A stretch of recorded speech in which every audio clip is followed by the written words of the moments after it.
Some media figures call Trump racist after profane remarks. Donald Trump ignored the stunning question at the White House appearance on Friday. Mr. President, are you a racist? But there's no getting around that. More people in the media are willing to use that label. The president's reference to African shithole countries and reported resistance to more immigration from Haiti felt like a tipping point in the number of people willing to call Trump a racist, rather than say his words or actions exhibited racism. Calling someone a bigot is not a step to be taken lightly, but now the arguments for being reticent seem absurd, wrote John Cassidy of The New Yorker. The obvious truth can no longer be avoided or sugarcoated. We have a racist in the Oval Office. An emotional Sunny Hostin on The View Friday, noting that her husband's family is from Haiti, said she has always resisted labeling Trump because she couldn't look into his heart.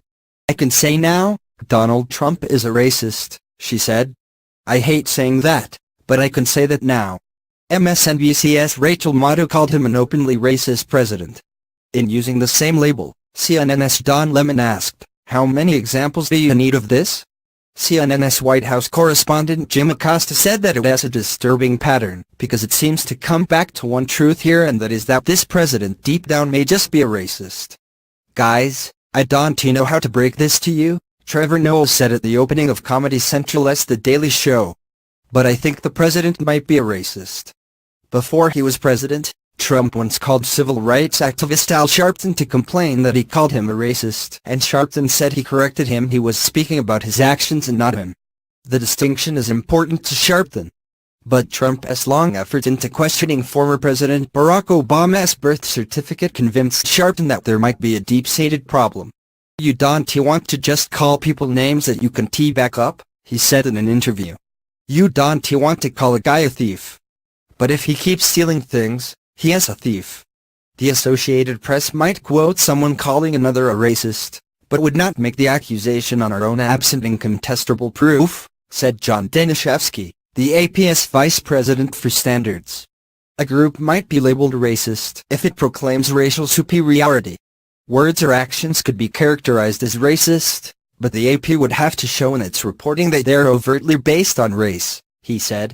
Not all who were offended by what Trump said took the step to call him a racist. CNN's Anderson Cooper said the words were clearly racist, but he stopped there. Trump's former election opponent, Hillary Clinton, tweeted opposition to the president's ignorant, racist views. Historian Ibram X. Kendi, author of Stamped from the Beginning, The Definitive History of Racist Ideas in America, said he notices a reluctance to use the term. He believes it stems from people considering it a fixed identity, when that is not necessarily the case. He'd have no more trouble calling someone a racist as noting that it is a rainy day. A racist is not who a person is, he said. A racist is what a person is saying or doing.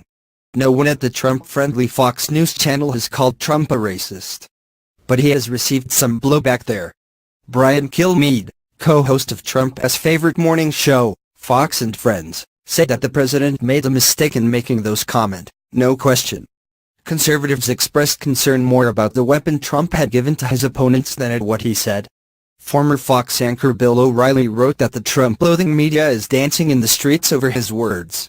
Tim Graham, director of media analysis at the Media Research Center, said the term racist is as fashionable now to use as people who put #resistance on Twitter.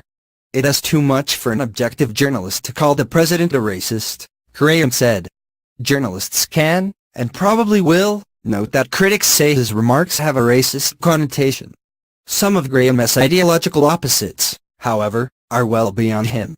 Liberal filmmaker Michael Moore tweeted, for example, that journalists from now on, when referring to Trump, must use the word racist as a factual description of him. MSNBC's Lawrence O'Donnell wondered where some of his colleagues had been. To every news anchor and commentator who discovered yesterday that Trump is a racist, please explain why you didn't say that 6 years ago he was lying about the Obama birth certificate, O'Donnell tweeted. I called him a racist and pathological liar then. You kept booking him for more interviews,